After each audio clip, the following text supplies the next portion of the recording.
선생님들 안녕하세요.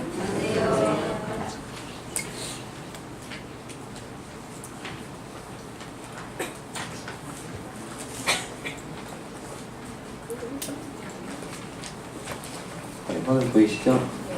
자, 이게 무슨 장면인 것 같습니까? 보니까 언제예요? 하루 중에?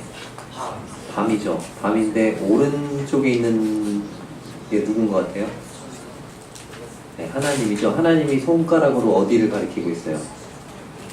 별들을. 그죠? 그리고 여기 문 밖으로 나오는 사람 누굴까요? 아브라함입니다.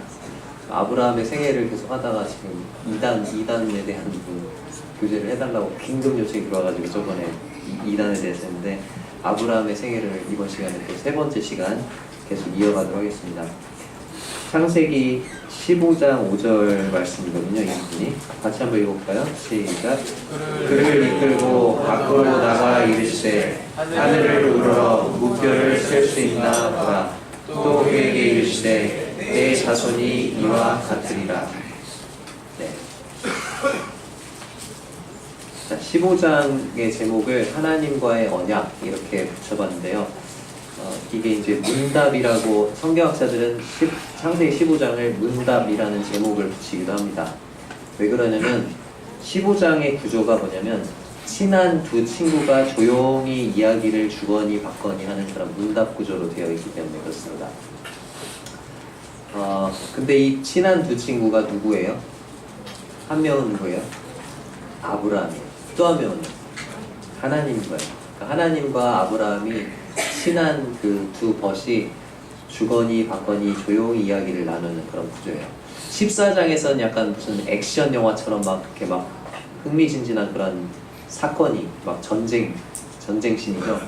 근데 15장에서는 조용히 갑자기 이제 바뀌는 거예요, 상황이. 그래서 친한 두 친구가 조용히 이야기를 주거니 받거니 하는 문답 구조로 되어 있습니다. 아브라함만 이렇게 하나님과 대화를 나눌 수 있나요? 아브라함만이 가진 특권이었나요? 자, 우리도 그렇게 할 수 있어요, 없어요? 우리도 하나님과 대화를 나눌 수 있는 것입니다. 하나님 말씀을 통해서 하나님 음성을 듣고 또 기도를 통해서 나의 말을 하나님께 아뢰을 수 있는 거죠. 그렇게 대화할 수 있는 거죠. 이와 같은 대화를 아브라함이 누렸던 대화, 우리도 누릴 수 있는 것입니다. 성도님들 삶에서 그렇게 하나님과 대화를 꾸준히 나눠 가시면 좋을 것 같아요. 1절에서 하나님이 먼저 말씀을 하세요. 그러니까 아브라함이 2절과 3절에서 대답을 합니다. 하나님이 또 다시 4절과 5절에서 또 대답을 하세요.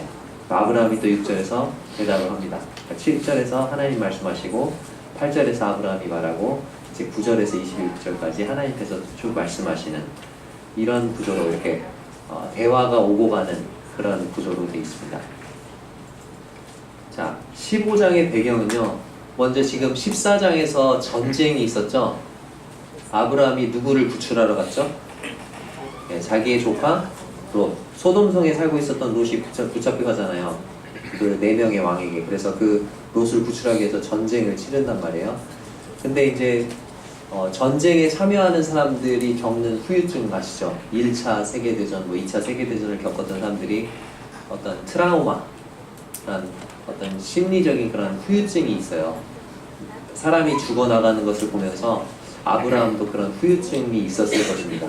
아브라함은 내가 이번 전쟁에서 죽진 않았지만 나도 갑자기 어떻게 될 수 있다? 죽을 수 있겠구나, 이제 그런 생각을 했을 거예요. 그러면서 이제 마음이 아마 무거웠을 겁니다. 그럼 하나님께서 나에게 약속하신 이 약속이 내가 살아있는 동안 과연 이루어질까? 이제 그런 의구심이 아마 들었을 것입니다. 그런 상황에서 하나님 나타나셔서 말씀하시는 거예요. 15장에 보면은 나는 뭐뭐다. 영어로는 따라서 해보세요. I am. 나는 나의 이름을 한번 넣어볼까요? 나는 김아령이다 하려면 어떻게 하면 돼요? I am 김아령 이렇게 되는 거죠. 자, 근데 이 나는 뭐뭐다라는 표현이 성경에 처음 등장하는데 이 표현이 왜 중요하냐면 하나님이 자기를 소개하실 때 나는 스스로 있는 자다 그렇게 말씀하실 때 사용하는 그 표현이 뭐예요? I am. I am이 말씀하셨다. 네, 스스로 있는 자가 말했다 이렇게 말씀하시거든요. 그래서 예수님도 이 땅에 계실 때 이 I am이라는 표현을 되게 많이 사용했어요. 나는 세상의 빛이라. 나는 선한 목자라. 나는 양의 문이라. 나는 포도나무요. 이런 식으로 나는 뭐뭐다. 이 표현은 그러니까 누구한테만 쓸 수 있는 표현이냐면 하나님께만 쓸 수 있는 표현이거든요. 유대인들은 딱 이 표현을 들으면 아, 저게 누구를 가리키는 표현이다? 하나님을 가리키는 표현이구나 라는 거 알아요. 그러니까 예수님이 그런 말씀 하실 때마다 어떻게 해요? 내가 아브라함이 있기 전부터 내가 있느니라 저거거든요. 그렇게 했을 때 돌로 쳐 죽이려고 하는 거예요. 그런 표현을 딱 들으니까. 하나님에게만 쓸 수 있는 표현을 쓰니까. 근데 예수님은 그렇게 그런 표현을 사용하시면서 자신이 누구이심을, 하나님이심을 나타내시는 거죠. 근데 그 표현이 성경에 처음 등장하는 곳이 바로 이곳입니다. 15장 1절에 보면 하나님께서 뭐라고 말씀하세요? 나는 누구라고요? 나는 내 방패요. 그리고 나는 너의 지극히 큰 상급이니라. 이렇게 하나님께서 자신을 소개하고 계십니다. 자, 이제 하나님과 아브라함의 대화를 한번 살펴보면요. 창세기 15장 1절에 하나님께서 이제 아브라함에 나타나셔가지고 이렇게 말씀하세요. 먼저 아브라함아 두려워하지 말라. 나는 내 방패요 너의 지극히 큰 상급이니라. 그러니까 아브라함이 대답하는 거예요. 이 2절에서 뭐라고 대답합니까? 2절 같이 읽어볼까요? 시작. 아브라함이 이르되 주 여호와여 무엇을 내게 주시려 하나이까? 나는 자식이 없사오니 나의 상속자는 이 다메섹 사람 엘리에셀이니이다. 3절도요. 시작. 아브라함이 또 이르되 주께서 내게 씨를 주지 아니하셨으니 내 집에서 길린 자가 내 상속자가 될 것임이니이다. 자, 이 말을 좀 요즘 말로 바꿔보면 이런 겁니다. 하나님, 당신은 제게 축복을 약속하셨습니다. 그런데 저는 죽음에 가까워질 뿐입니다. 죽을 날이 가까워질 뿐이에요. 당신이 약속하신 자식은 아직도 없습니다. 그러니 당신이 말하는 그 상급이라는 것이 도대체 뭡니까? 제 상속자는 이 다메섹 사람 엘리에셀입니다. 여기서 지금 언어 유희를 아브라함이 써요. 약간 이렇게 꼬아가지고 뭐라고요? 상속자가 이 히브리어가 뭐냐면 벤 메셰크예요. 벤 메셰크. 근데 다메섹 사람은 어떻게 해요? 다메섹크. 그러니까 하나님 뭐 벤 메셰크라고요? 벤 메셰크가 뭐예요? 이 다메섹크 엘리에셀이지. 그러니까 하나님이 말씀하시는 뭐 상속자는 이 벤 메셰크는 이 다메섹크 엘리에셀입니다. 이렇게 투정을 하면서 이제 말하는 거예요.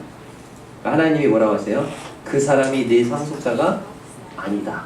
네 몸에서 날 자가 네 상속자가 될 거다. 그렇게 말씀하시고 어떻게 하냐면 하나님이 이 아브라함을 이끌고 어디로 나가세요? 밖으로 나가는 거예요. 아마 이 대화가 이루어진 시간이 언제였던 것 같아요? 밤. 그래서 밤에 이제 나가가지고 하늘을 우러러 묵별을 셀 수 있나 보라. 네 자손이 이와 같으리라. 그렇게 말씀하세요. 아브라함이 여기에 대해서 어떻게 반응할까요? 뭐 제 후손이 별처럼 많아진다고요? 못 믿어요. 이렇게 얘기한 게 아니고 이제 변론이 이제 끝난 거예요. 하나님과 이렇게 막 투정하는 식으로 대화를 했던 게 이제 완전히 끝난 거예요. 왜?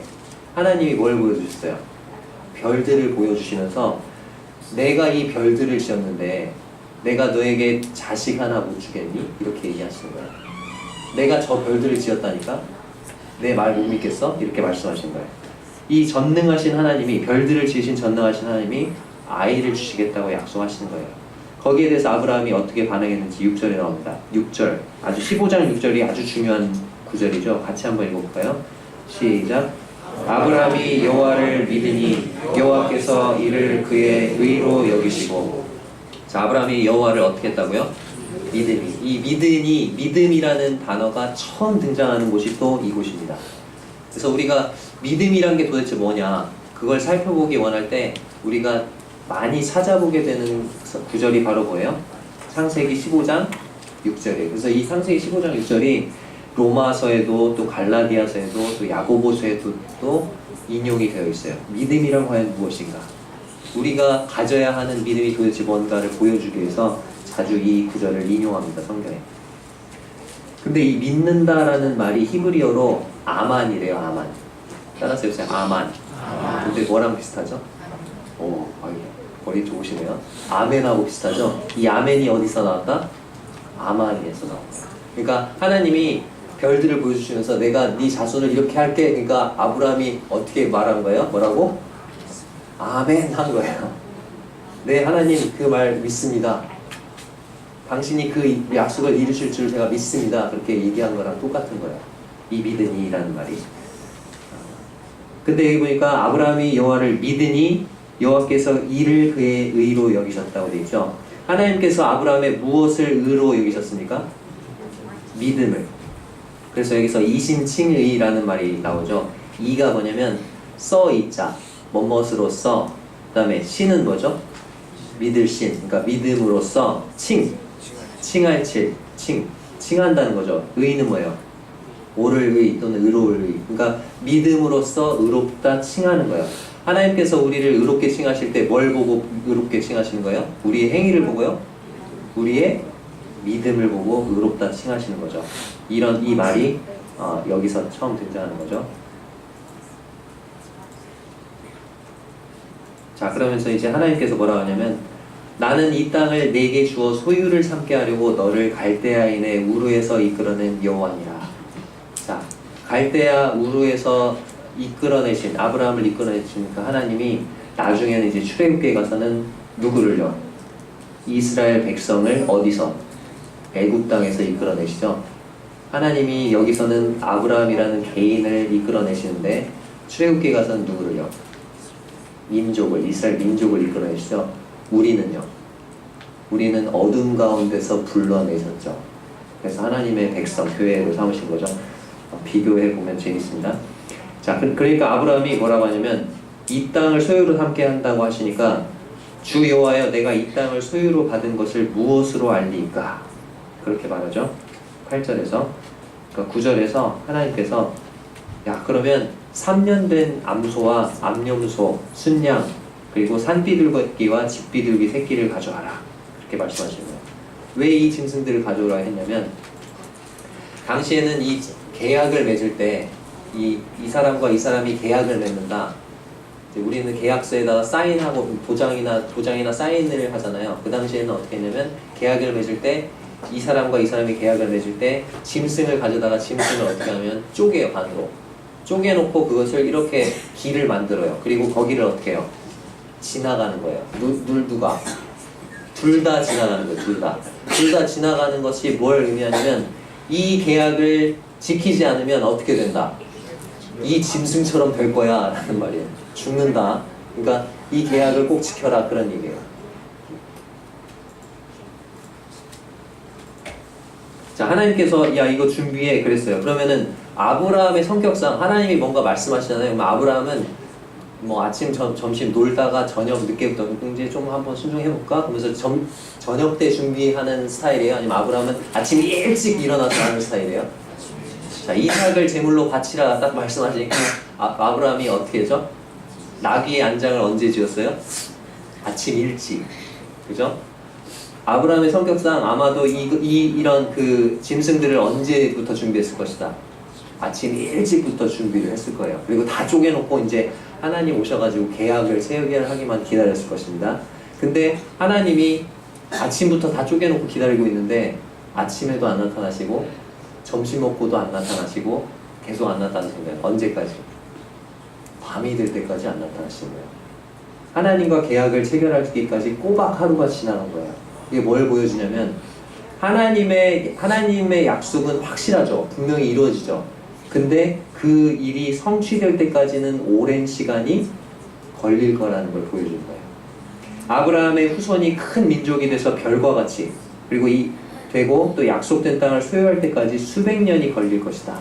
그리고 궁극적인 약속, 너를 통해서 땅의 모든 민족이 복을 받을 것이다. 그 약속의 궁극적인 성취는 수천 년이 걸릴 것이다. 이것을 통해서 보여주는 거죠. 자, 그리고 이제 하나님이 드디어 나타나십니다. 어둠 속에서 나타나시는데 17절을 보니까, 자 17절 같이 읽어보겠습니다. 시작. 해가 져서 어두울 때 연기 나는 화로가 보이며 타는 횃불이 쪼갠 고기 사이로 지나더라. 자, 쪼갠 고기 사이로 지나간 사람이 나와요. 누가 지나갔어요? 아브라함이 지나갔어요? 하나님이 지나갔어요?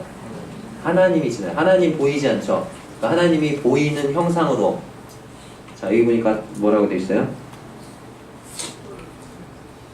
연기 나는 화로. 근데 그 연기 나는 화로에 뭐가 있어요? 타는 횃불이 있어요. 갑자기 화로가 나타나는데, 연기가 나는 화로가 나타나는데 그 화로에서 타는 횃불이 있는 거예요. 근데 그 화로가 어디를 지나가요? 쪼갠 고기 사이로 지나가요. 그러니까 하나님 편에서 지나가는 거죠. 아브라함 편에서는요. 지나가지 않은 거죠. 자, 그래서 이것은 조건적인 언약이에요? 무조건적인 언약이에요? 무조건적인 언약. 누가 지키겠다? 하나님께서 이걸 다 하겠다는 거예요. 네가 하든 안 하든 내가 이걸 다 할 거야. 이게 무조건적인 언약이야. 근데 시내산에서 모세가 받았던 그 율법은 뭐예요? 조건적인 언약이죠. 너희가 만일 내 말을 잘 듣고 순종하면 너희를 제사장 나라가 되게 해주겠다. 나의 백성으로 삼겠다. 근데 여기서는 무조건적인 언약. 그럼 우리가, 이 교회가 받은 언약은 어떤 언약입니까? 무조건적인 언약이죠. 하나님께서 다 하시는 거죠.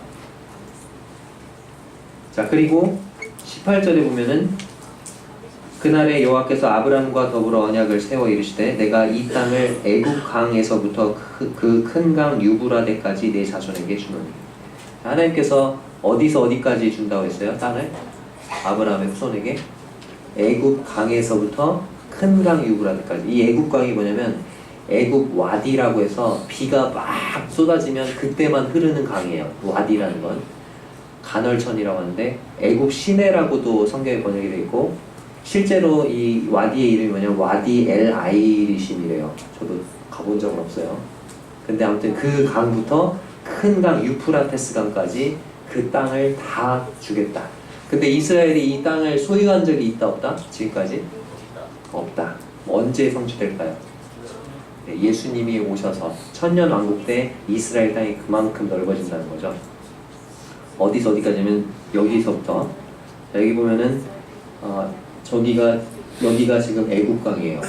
그리고 저기가 빨간색으로 지금 동그라미 친 곳이 유프라테스 강. 네, 여기서 여기까지 이 빗금친 부분이 전부 다가 누구 땅이 된다? 이스라엘 땅이 된다는 거예요. 예수님이 재림하실 때. 그러면서 하나님께서 출애굽에 대한 하나님의 계획 4가지를 13절에서 16절까지 말씀하십니다. 자, 하나님께서 이스라엘 백성들을 애굽에 종살이를 하게 하시고 거기서 또 나오게 하시고 왜 이렇게 거기 보냈다가 다시 꺼내고 막 그런 일들을 왜 하실까? 첫 번째는 뭐냐면 이 이스라엘 백성들이 애굽으로 딱 들어갈 때 원래 그 야곱의 가족들이 몇 명이었어요? 네, 70명 정도밖에 안 됐죠. 그러니까 하나의 가족이었어요. 그냥 집안이었어요. 근데 이 이스라엘 백성들이 400년간 종살이하고 나올 때는 얼마였어요? 네, 장정만, 남자만 60만. 그러니까 전체 인구는 한 200에서 300만 정도. 그러니까 하나의 집안에서 하나의 나라로 만들기 위해서, 그렇게 번성케 하기 위해서 하나님께서 애굽에서 노예 생활 400년을 하게 하신 거죠. 그리고 이제 나오면서는 14절에 보니까 그들이 섬기는 나라를 내가 어떻게 한다고요? 징벌할지며. 자, 하나님께서 그때 내가 이 애굽 땅을 징벌하겠다. 그렇게 말씀하시죠. 그리고 그 후에 네 자손이 큰 재물을 이끌고 나오리라. 그렇게 나오면서 뭘 가지고 나와요? 큰 재물을 가지고 나오도록 하시는 거죠. 이 재물을 가지고 나중에 뭘 만들죠? 이스라엘 백성이? 성막을 만들죠. 그리고 16절에 보면 아모리 족속을 징벌하겠다. 지금은 아직 아모리 족속이, 네가 지금 살고 있는 이 땅에 있는 아모리 족속들이 아직은 죄가 덜 찼어. 근데 그때쯤 되면 얘네들이 징벌을 받을 때야. 그때가 하나님의 타이밍이라는 거죠. 그래서 아모리 족속을 그때에 징벌하겠다. 자, 하나님의 계획을 또 말씀을 이렇게 해주세요. 그러면서 15장이 끝이 납니다. 그리고 이제 16장으로 넘어가는데, 자, 이거는 무슨 장면일까요? 이거는 그 오리지널 버전이 아닌 거예요. 어떻게 보면 이거는 중세 유럽 사람이 그린 그림이기 때문에 아브라함에게 막 그런 옷을 입혀놓은 거죠. 저런 옷을 입지 않았겠죠. 자, 하갈도 흑인일 텐데 지금 백인으로 만들었고, 자, 이거는 뭐냐면 창세기 16장 2절 같이 읽겠습니다. 시작. 사레가 아브라함에게 이르되 여호와께서 내 출산을 허락하지 아니하셨으니 원하건대 내 여종에게 들어가라. 내가 혹 그로 말미암아 자녀를 얻을까 하노라 하매 아브라함이 사레 말을 들으니라.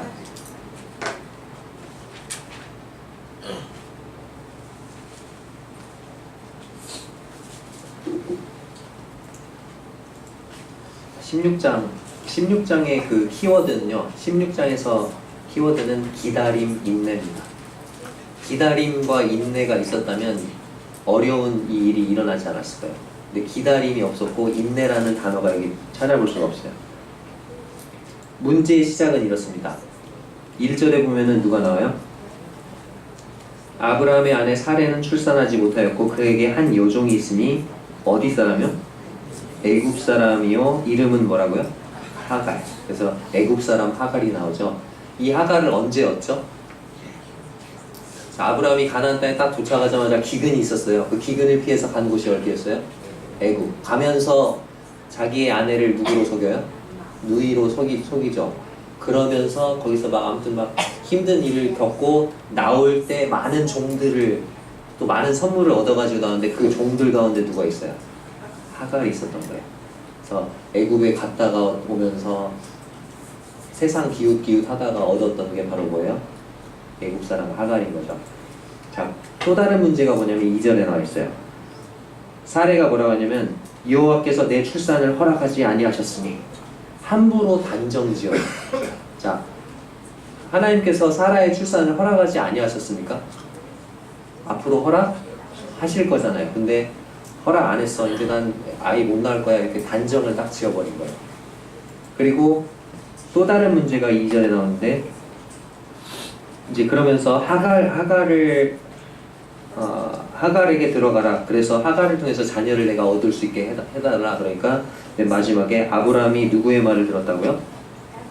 사레의 말을 들으니라. 자, 형제님들 아내의 말을 잘 들어주시기 바랍니다. 잘 듣는 거 좋아요.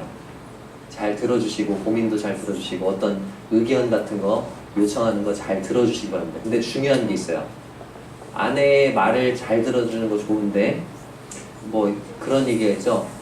이 세상에 남자가 꼭 들어야 될 3명의 여자의 말이 있다고 그래요. 첫 번째는 엄마 말, 두 번째는 각시 말, 세 번째는 내비 언니 말. 내비게이션이죠. 내비 언니 말. 근데 물론 잘 듣는 건 좋아요. 근데 그 아내의 말이 누구의 뜻에 맞는지, 하나님의 뜻에 맞는지를 살피고 그것을 들을지 말지를 잘 결정해야 돼요. 아브라함은 여기서 실수를 한 거예요. 그래서 그냥 사레의 말을 그냥 듣고 그냥 한 거죠. 근데 누구도 그랬죠? 아담도 그랬어요. 아담도 그냥 하와가 따먹고 괜찮아요, 이거 먹어요 하니까 그거를 어떻게 했어요? 선악과를 그냥 같이 먹어버린 거죠. 아내의 말을 잘 듣는 거 중요하지만 하나님의 뜻을 살피는 것이 더 중요합니다. 자, 이때 시기가 나옵니다. 3절에 보니까 자, 그 남편 아브라함에게 첩으로 준 때는 아브라함이 가나안 땅에 거주한 지 몇 년 후라고요? 10년 후다. 그러면 아브라함이 75세 때였으니까 지금 아브라함 몇 살이에요? 85세. 그리고 10살 차이죠, 사라랑. 그러니까 사라는 몇 살? 75세. 자, 당시 법적인 관습은 뭐냐면 아이를 낳지 못하는 여인은요, 자신의 하녀를 자기 남편에게 아내로 줄 수가 있었어요. 그래서 그렇게 해가지고 낳은 자식은 이 첫 아내의 자식으로 간주할 수 있었어요. 만일 그 남편이 그 하녀의 아들에게 너는 내 아들이야 그렇게 말을 하면 그는 양자인 동시에 나중에 상속자도 될 수 있었어요. 자, 여기 합리화라고 돼 있죠. 이제 그렇게 아브람과 하갈이 동침한 이후에 얼마 지나지 않아서 하갈이 어떻게 해요? 임신을 해요. 그 임신하는 걸 보고 아마 아브람과 사레가 같이 이제 저녁 식사를 하면서 그런 얘기를 했을지 모르겠어요. 하나님이 우리의 그리고 우리의 이 계획을 합당하게 여기시는 것 같아요. 그래서 아이를 허락하신 것 같아요. 축복해 주시는 것 같아. 뭐 이렇게 얘기를 했겠죠. 근데 그게 하나님이 허락하신 거였어요? 아니었어요? 아니라는 것을 깨닫는데 그리 오래 걸리지 않았을 것입니다. 왜? 이제 하갈이 임신을 하니까 갑자기 태도가 돌변하는 거예요. 어떻게? 그전에는 이제 여주인이 막 너 이거 해라. 너는 네 주인님 뭐 이렇게 했겠죠. 근데 이제 임신하고 나서는 어떻게 해요? 하갈 너 이거 해. 저 임신했는데요. 제가 왜 이렇게 했겠죠. 그러니까 이제 어떻게 해요? 그렇게 하니까 이제 사례가 어떻게 하냐면 하갈을 학대를 합니다. 학대. 이 학대라는 단어가 이스라엘이 애굽에서 당했던 학대와 같은 단어래요. 아무튼 그렇게 학대를 했어요. 그렇게 학대를 하니까 이제 하갈은 어떻게 반응해요? 도망을 칩니다. 근데 하갈의 이름의 뜻이 도망이에요. 자기 이름대로 도망을 가요. 그렇게 도망을 가다 보니까 누가 나와요? 누가 막아요? 여호와의 사자가 나타나서 막아요. 이 여호와의 사자도 성경에서 처음 등장합니다. 근데 이 여호와의 사자가 천사일까요? 천사가 아니에요. 왜냐면 하갈이 나중에 뭐라 했냐면 이곳에서 나를 감찰하시는 하나님을 배웠다 그래요. 그 여호와 사자를 누구라고 부르고 있어요? 하나님. 그러니까 이분은 누구다? 여호와 하나님이신 거죠. 그러니까 예수 그리스도가 성육신해서 이 땅에 나타나시기 전 예수 그리스도다 그렇게 봅니다. 7절에서 16절까지 이제 2 구조로 되어 있어요. 7절에서 16절까지 먼저 이 여호와의 사자가 두 가지 질문을 해요. 그리고 두 가지 말씀을 합니다. 그리고 두 가지 이름이 나와요. 여기에. 자, 여호와의 사자가 8절에 보면 두 가지 질문하죠. 첫 번째 뭡니까? 사레의 여종 하갈아 뭐라고 하죠? 네가 어디서 왔으며 네가 어디서 왔느냐? 첫 번째 질문. 두 번째 질문 뭐예요? 어디로 가느냐? 너 지금 어디로 가는 거냐? 너 지금 어디서 왔냐? 두 번째, 너 어디로 갔냐? 그 다음에 말씀 두 가지를 주죠. 9절에서 네 여주인에게로 돌아가서 그 수하에 복종하라. 그 다음에 10절에서 12절까지 또 한 가지 말씀을 주는데 그게 뭐예요? 네가 뭘 낳을 거다? 아들을 낳을 것이다. 자, 그 당시에 초음파가 있어요, 없어요? 없어요. 지금 임신했다는 건 아는데 아들일지 딸일지 알 수 있어요, 없어요? 없죠. 근데 이 여호와의 사자가 뭐라고 하냐면 대뜸 네가 뭘 낳을 거다? 아들을 낳을 거야. 그리고 이제 이름 두 가지가 나와요, 여기. 첫 번째 이름은 뭐냐면 부엘 라헤로이. 자, 따라해주세요. 부엘 라헤로이. 부엘라 헤로이 이렇게 하는 줄 알았는데 그게 아니고 부엘. 따라해주세요. 부엘 라헤로이. 자, 부엘세바 들어보셨죠? 부엘세바. 부엘이란 뜻은 뭐냐면 우물이란 뜻입니다. 우물. 근데 어떤 우물이냐? 라헤로이. 나를 살펴보시는 살아계신 분의 우물. 나를 살펴보시는 살아계신 그 하나님의 우물, 그런 뜻이에요. 자, 그리고 또 다른 이름 한 가지가 나오죠. 자, 네가 아들을 낳을 건데 그 아들의 이름을 뭐라고 해라? 이스마엘이라고 해라. 이것도 따라서 있어요. 이스마엘.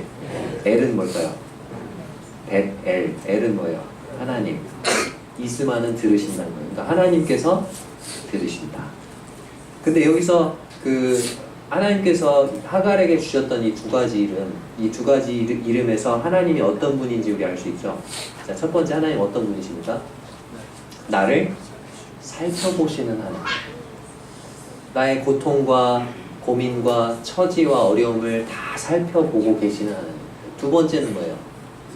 나를 들으시는 하나님. 나의 어려운 형편 이런 것들을 알 때 그것을 어떻게 해요? 들으시는 하나님. 그러니까 첫 번째 나를 살펴보시고 나를 들으시는 하나님이시라는 거죠. 하나님은 나의 고통을 보시고 또 들으시는 분이라는 거예요. 이 말을 듣고 이제 하갈이 어디로 돌아가요? 집으로 돌아가죠. 돌아가가지고 이제 아브람과 사레에게 말하는 거예요. 제가 도망을 치다가 여호와의 사자를 만났는데 제가 아들을 낳을 거래요. 그리고 그 아들을 뭐라고 이름 지으라고요? 이스마엘이라고 지으래요. 그리고 거기 우물 이름이 부엘라헤로이에요.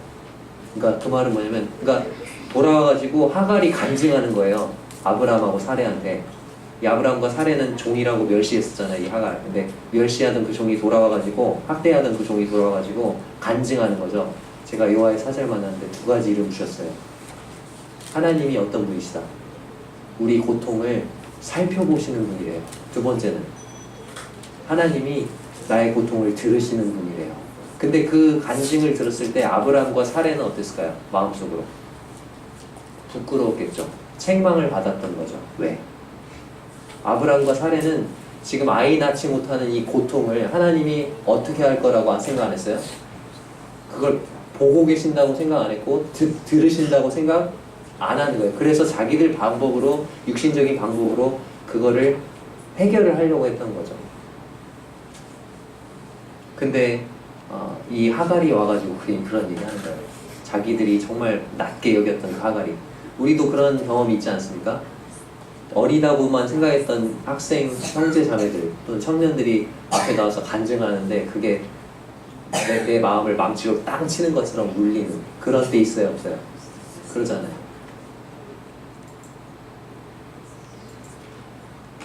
그리고 그 이스마엘이 나중에 들나귀처럼 살 거래요. 12절에 보니까 12절 그가 사람 중에 들나귀 같이 되리니 그의 손이 모든 사람을 치겠고. 자, 이스마엘이 누구를 친다고요? 모든 사람을 친대요. 그리고 모든 사람의 손이 그를 친대요. 그리고 그가 모든 형제와 대항해서 산대요.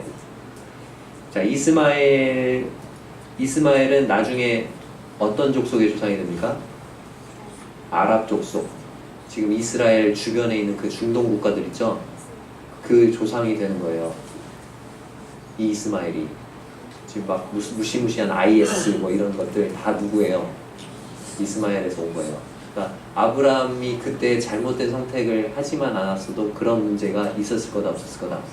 없었을 거예요. 근데 이 들락이라는 말이 히브리어로 페레래요. 여기도 언어 유의가 나옵니다. 근데 나중에 이 이스마엘이 살게 되는 광야 이름이 바란 광야라고 되어 있는데 파란이거든요. 페레, 파란 비슷하죠. 자, 브엘라에로이로 추정된 지역입니다. 저기 오른쪽 끝에 보시면 어떤 도시가 있어요? 헤브론 보이시죠? 오른쪽 맨 끝에 위에 헤브론. 지금 아브라함과 사레가 살고 있는 곳이고, 저기서 어디까지 도망온 거예요, 하갈이? 여기 보면 브엘세바 보이죠? 맨 아래쪽. 거기서 더 내려가서 브엘라 헤로이, 저기까지 막 도망을 친 거죠. 이 광야를, 사막을 막 헤매면서 엄청나게 도망을 온 거죠. 그리고 다시 돌아온 거죠. 브엘라 헤로이 여기. 자, 16장을 보면서 우리가 한번 생각해 봐야 될, 여기 참 좋은 시가 있어서 한번 써만 여기다 수록을 했는데 같이 한번 읽어보겠습니다. 시작. 모든 삶에는 앞으로 내달리기보다 개척해 나서거나 힘차게 일하는 것보다 쉬는 것이 나을 때가 있다. 전능자의 뜻에 가만히 멈춰서는 것, 열변을 토하는 것보다 고요함이 나으니 한숨보다 광야의 외침보다 나으리. 전능자의 뜻에 가만히 있는 것, 멈춤과 고요함은 함께 노래를 부르니 함께 영원히 부르리. 오 사람이여, 하나님의 계획은 인간의 도움이 필요 없나니 가만히 서서 보라. 잠잠하라. 그리고 알라. 네. 이제 마지막으로 17장으로 넘어가겠습니다. 17장 제목을 약속의 보증으로 주신 이름과 할례, 그렇게 지었는데, 17장에서 계속 반복되고 있는 단어가 뭐냐면 언약이라는 단어예요. 언약이란 단어가 13번 반복됩니다. 언약. 근데 이 언약이란 단어에 붙는 말이 첫 번째로 9번 내 언약이라고 나와요. 누구의 언약이라고요? 내 언약. 이 언약의 주체가 되시는 하나님이 나오시죠. 이게 누구의 언약이라는 거예요? 하나님의 언약이라는 거예요. 그럼 하나님의 언약이면 이 언약은 반드시 어떻게 되겠습니까? 이루어진다는 거예요. 자, 그리고 3번 어떻게 나오냐면 영원한 언약이라고 나와요. 언약의 효력이 나옵니다.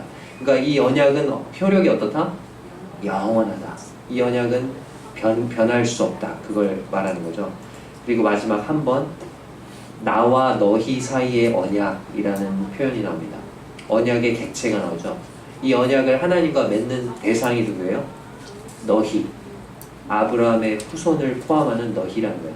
그전에는 앞에서 하나님께서 아브라함과의 언약을 맺으실 때 너랑 맺을 거야, 너랑 맺겠어, 그렇게 말씀하시는데 이제부터는 달라져요. 누구랑 맺는다? 너뿐만 아니라 누구? 너의 자손들이랑도 맺겠다는 거예요. 너희가 되는 거죠. 이 하나님께서 나타나시는 때가 언제냐면 아브라함이 몇 세요? 99세 때, 사레가 89세 때. 근데 지금 16장 16절을 보세요 한번 성경 16장 16절이 어떻게 끝납니까?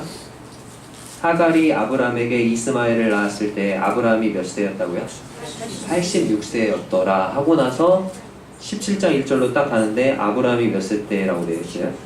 아브라함이 99세 때 여호와께서 아브라함에게 나타나서 그에게 이르시되. 자 그러면 아브라함 앞에 하나님이 안 나타나신 지가 하나님이 침묵하신 기간이 몇 년이나 돼요? 13년 동안 침묵하신 거죠. 자기 계획대로 자기 방법대로 그냥 그렇게 가니까 그걸 고집하니까 하나님이 침묵하신 거예요. 말씀 안 하신 거죠. 저도 그랬던 때가 있었던 것 같아요. 저 중학교 때인가? 중학교 때 우리 그 4월 초파일 날 춘향제 하잖아요. 춘향제 할 때 춘향제 때 보면 밤에는 어때요? 좀 쌀쌀해요. 밤에는. 근데 저희 아버지가 화령아 뭐 이제 날씨가 그래도 밤에는 쌀쌀하니까 잠바를 입고 나가자. 같이 이제 가족들이랑 이제 구경한다고 나가는데 나가자. 그러니까 제가 뭐라 했을까요? 아빠 괜찮아요. 저 더워요. 저 괜찮아요. 근데 이제 아버지는 그걸 경험으로 아시는 거죠. 그래서 아니야. 밤에는 그래도 추워. 그래도 잠바를 가져가 봐. 그러니까 제가 뭐 어떻게 했을까요? 끝까지? 괜찮아요. 괜찮아요. 그리고 그날 가가지고 어떻게 했을까요? 네, 오돌오돌 떨었다는 거니까. 오돌오돌. 그러니까 자기 방법을 고집하는 자식이 어떻게 직접 실패를 경험하고 잘못을 깨달을 때까지 부모는 어떻게 할 수밖에 없어요. 이제 침묵할 수밖에 없는 거죠. 그렇게 이제 막 해도 이렇게 고집을 피우니까 아버지가 어떻게 했을까요? 그래 한번 말씀 안 하시는 거죠. 한번 당해봐라. 가서 이제 처절하게 오돌오돌 떨고 나서야 아버지 말씀 물었구나. 이제 그걸 아는 거죠. 하나님도 마찬가지예요. 우리 방법을 고집할 때 그냥 고집 피우도록 내버려 두시죠. 잘못을 스스로 깨달을 때까지. 그리고 이제 하나님이 정하신 때가 돼서 그때야 이제 비로소 침묵을 깨고 하나님이 아브라함에게 나타나시는 거예요. 여기에 엘샤다이라는 말이 최초로 또 나옵니다. 나는 전능한 하나님이다. 전능한 하나님이라는 단어가 엘샤다이라고 하는 말인데 이 말이 처음으로 나와요. 전능하신 하나님. 그러면서 하나님께서 나는 전능한 하나님이라 그러면서 17장 1절에 너는 내 앞에서 행하여 완전하라. 두 가지를 말씀하셨어요. 첫 번째 뭐라고요? 너는 누구 앞에서 행하라고요? 내 앞에서 행하라. 나와 함께 행하라 그거 아니고 누구 앞에서? 내 앞에서 행하라 하는 거예요. 하나님 앞에서. 네가 하는 모든 일은 이제 앞으로 누구 앞에서 해라? 하나님 앞에서 해라. 나와 관계에서 모든 일을 해라. 그런 얘기죠. 그 다음에 행하라 라는 말이 다른 번역 성경에는 걸어라. 영어 성경에는 walk 이렇게 나와있어요. 걸어라. 뭐 기어라, 뛰어라, 달려라 그런 게 아니고 뭐라고요? 걸어라. 걷는 것은 어떻게 하는 거예요? 왼발, 오른발, 왼발, 오른발 계속 꾸준히 이렇게 갖다 놓는 거잖아요. 반복하는 거잖아요. 달리는 것은 오래 할 수 있어요? 없어요? 오래 못하죠. 근데 걷는 것은 오래 꾸준히 지속되는 거잖아요. 그리고 인생의 길을 어떻게 한다? 걷는다고 말하죠. 우리 여정을 걷는 인생의 여정. 이 아브라함의 여정 가운데서 계속해서 하나님 앞에서 어떻게 하라? 걸으라는 거예요. 그리고 두 번째 뭐라고 했냐면 그리고 완전하라 그랬는데 행하여 완전하라는데 이 그리고라는 말이 다른 번역 성경에서는 그러면으로 나와 있어요. 그러니까 네가 내 앞에서 걸어라. 매일매일 나와 관계에서 그렇게 걷다 보면은 너는 어떻게 될 거다? 완전해질 것이다. 그렇게 번역하기도 합니다. 언약의 내용이 나와 있어요. 하나님께서 어떤 언약을 해주시냐면 2절에서 너를 크게 어떻게 한다고요? 번성하게 하리라. 내가 너를 크게 번성하게 해줄게. 그다음에 6절에 보면 내가 너에게서 민족들이 나오게 해주겠다. 그리고 왕들이 너에게서 나오게 해주겠다. 세 번째는 7절에 내가 내 언약을 나와 너 및 내 대대 후손 사이에 세우겠다. 이제 너랑만 언약 맺는 게 아니고 네 후손과 대대손손 그렇게 세우겠다.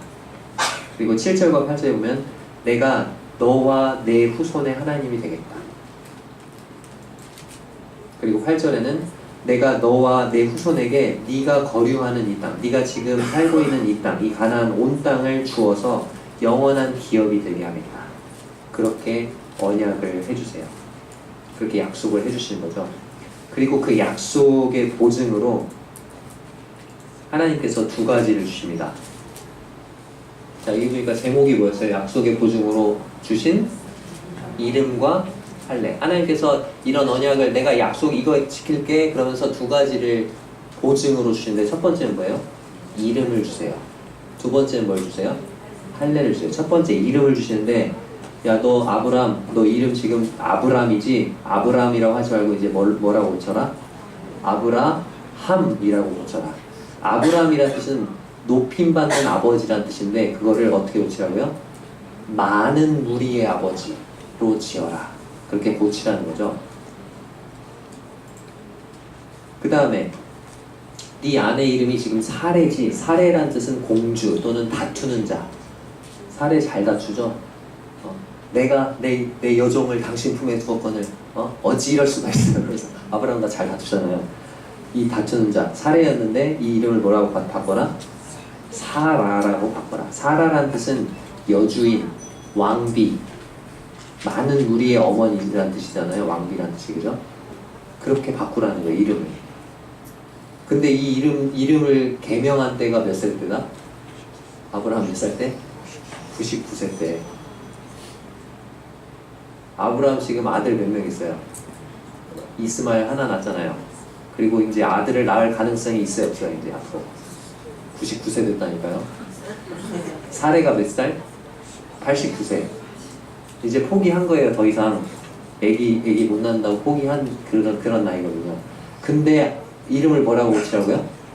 아브라함. 그 다음에 사라. 이거 뭐냐면 이 이름을 통해서 너의 후손이 정말 많아질 거야. 그걸 말하는 거거든요.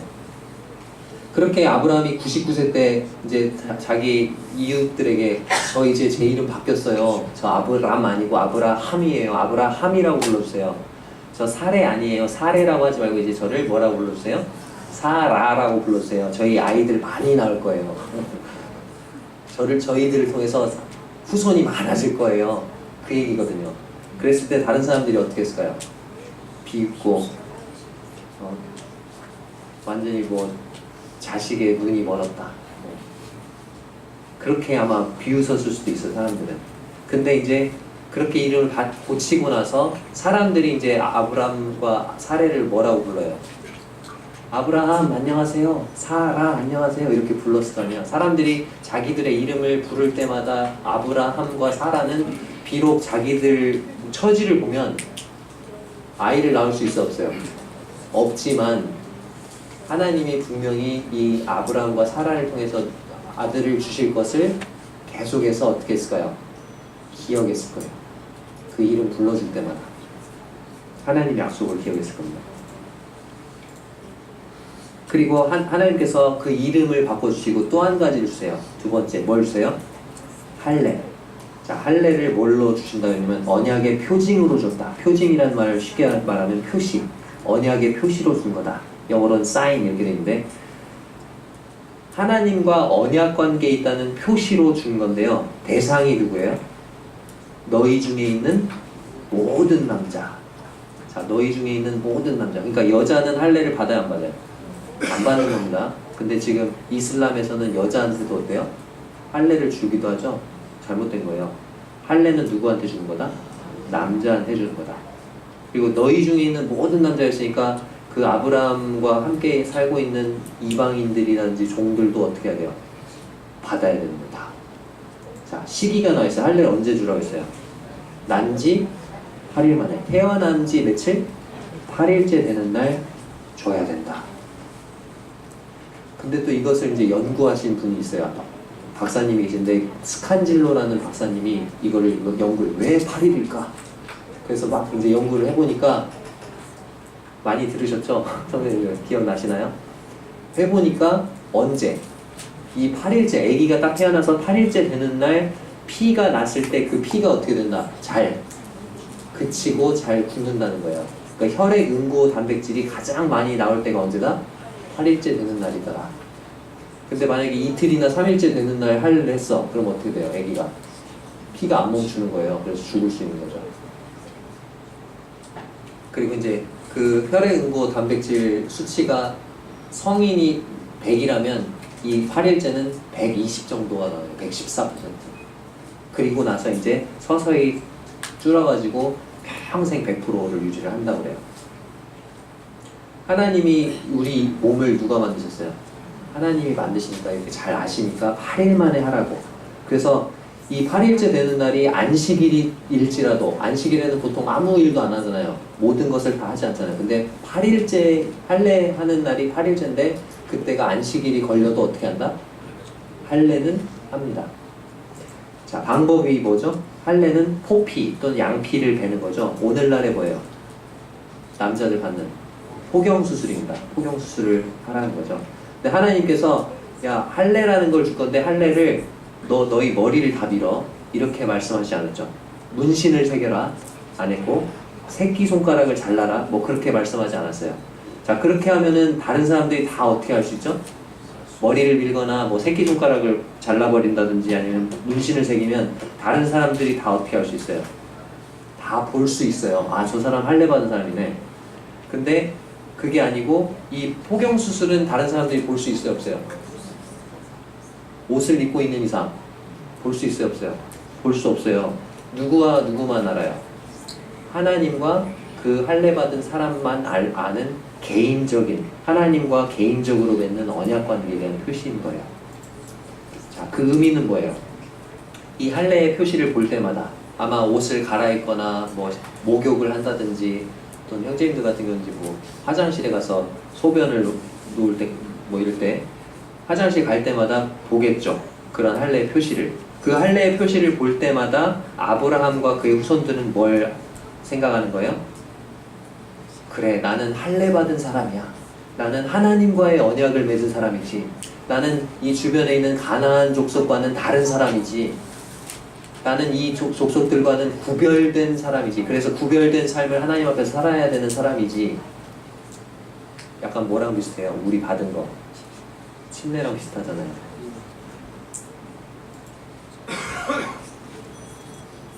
그렇게 말씀하시니까 아브라함이 어떻게 해요?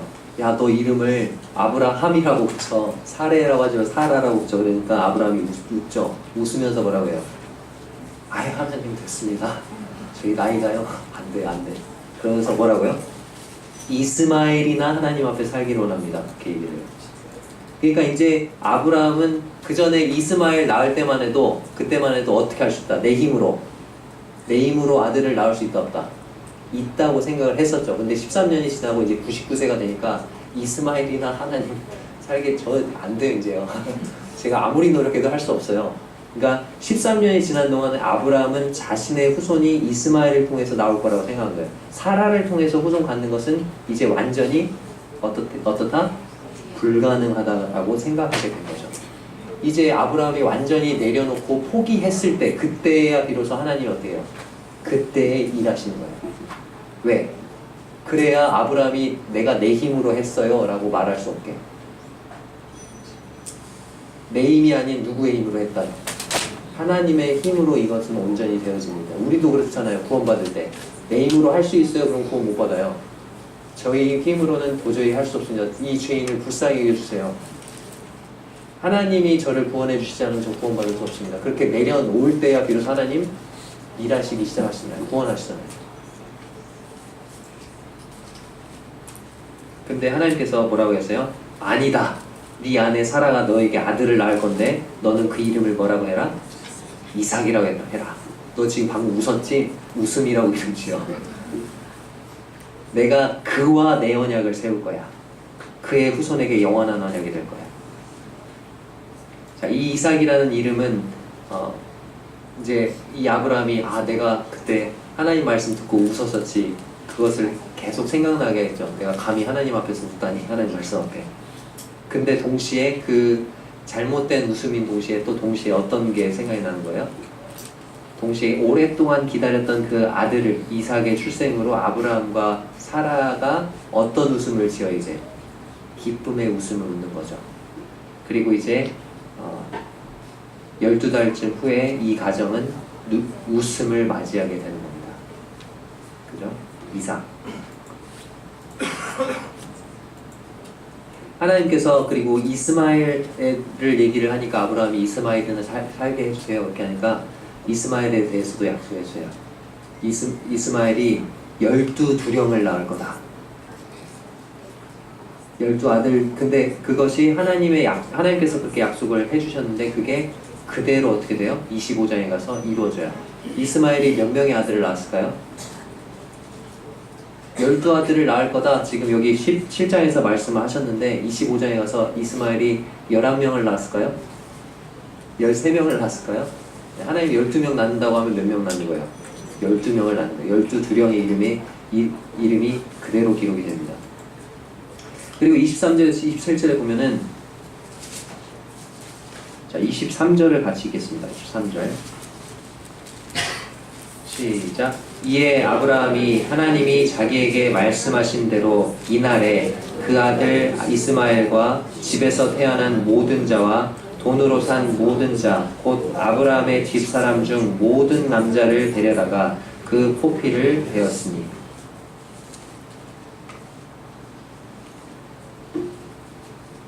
자, 아브라함이 이 할례를 행하라고 했잖아요. 그 할례를 언제 했습니까? 자기에게 말씀하신 대로 이날에. 그 말은 뭐냐면 자기에게 말씀하신 바로 그날에. 좀 기다렸다가 좀 할까? 날 선선해지면 할까? 염증 나면 안 되니까 뭐 그런 게 아니고 하나님이 말씀하신 바로 그날에. 근데 이 아브라함이 살던 시대에는 치안이 좋아요, 안 좋아요? 안 좋아요. 자기 부족은 누가 지켜야 돼요? 자기가 지켜야 돼요. 다른 부족이 쳐들어올 수도 있고 와가지고 약탈해 갈 수도 있는 거거든요. 그러니까 자기를 누가 지켜야 돼요? 자기를 보호해주는 공권력이 있어요, 없어요? 없어요. 자기는 자기가 보호해야 되는 거예요. 제가 만약에 아브라함이면 이렇게 했을 것 같아요. 그래, 우리 그 자동차 번호 뭐죠? 차량 지정 직부제 같이 10팀으로 나눠가지고 오늘은 이 팀, 내일은 이 팀이 할례 받고 그 다음 팀 할례 받고 그렇게 해가지고 이 자기들을 지킬 수 있도록 할 것 같아요. 근데 아브라함 어떻게 했어요? 말씀하신 대로 이날에 어떻게 했어요? 다 하는 거예요. 다. 모든 남자들. 그 말은 뭐냐면 형제님들은 할례를 받아보셔서 알죠. 할례를 받으면 전투력이 어떻게 됩니까? 0이 됩니다. 0. 어그적 걷게 돼요. 뭘 잡고 싸울 수가 있어요, 없어요? 네, 아파서 싸울 수가 없어요. 그냥 몸져 누워 있어야 돼요. 근데 지금 아브라함은 어떻게 하는 거예요? 전투력이 0으로 만드는 걸 기꺼이 하는 거죠. 자, 할례는 특별한 믿음의 행위였던 거예요. 남자들이 여러 날 거동을 하지 못하고 그의 가정과 소유물을 아무 보호 없이 여러 날 방치한다는 것을 의미하기 때문에 그래요. 그러면 그렇게 할례를 다 받아서 그렇게 거동하지 못하는 동안 누가 지켜주실 것이다? 하나님이 지켜주실 거라는 그 믿음이 있어야만 가능한 거였어요. 근데 여기 아브라함도 그랬고 여호수아 시대 때도 그렇게 하죠. 하나님께서 이제 그 요단 동편 땅에서 요단 동편을 다 쓸어버리죠. 그리고 나서 요단강을 딱 건너서 딱 온 처음 장소가 어디냐면 길갈이었어요. 근데 하나님이 이상한 명령을 하세요. 자, 이제 애굽의 수치를 물러가게 하겠다. 그러면서 이제 길갈에서 뭘 하라는 거예요? 이스라엘 남자 전체를. 너네 광야 40년 동안에 할례 안 했지? 지금 해. 그래서 다 하라는 거야, 할례를. 근데 지금 요단강을 딱 건너서 길갈에 왔는데 여기는 이 땅은 어떤 땅이에요, 지금? 가나안 족속들이 우글거리는 적진 소굴이거든요. 그러니까 요단강 건너기 전에 하라고 했으면 좋았을 텐데 하나님이 건너니까 그때 가서 하라는 거예요. 근데 여호수아 시대 때 어떻게 했습니까? 그 명령에 순종했어요. 다 했어요. 여기 지금 아브라함도 그렇게 했고요. 아마 아브라함이 그렇게 이제 그 자기 집안에 있는 모든 남자에게 할례를 받아야 된다, 우리가. 그래서 우리 한날에 이렇게 하나님 앞에서 할례를 받자 그렇게 했을 때 아마 많은 다른 집안 사람들이 의문을 제기하고 막 그렇게 하면 안 돼요, 아브라함, 우리 다 죽을 수 있어요, 막 이렇게 얘기를 했을까요, 안 했을까요? 했겠죠. 근데 그럼에도 불구하고 최종적으로는 아브라함의 집안 모든 사람들이 그 아브라함의 말에 어떻게 했다? 순종했다는 거예요. 이게 중요하죠. 그렇게 순종했다는 것은 이 사람들, 이 아브라함 집안에 있는 모든 그 사람들이 누구를 존경했다? 아브라함을 존경했다. 아브라함이 거룩한 믿음의 사람으로서 그 영향력을 이 집안 사람들에게 끼쳤다는 거죠. 그래서 그 하나님의 명령에 모든 그 남자들이 순종했던 것입니다. 오늘 창세기 17장까지 살펴봤습니다. 다음 시간에 또 18장부터 또 살펴보도록 합니다. 이상입니다.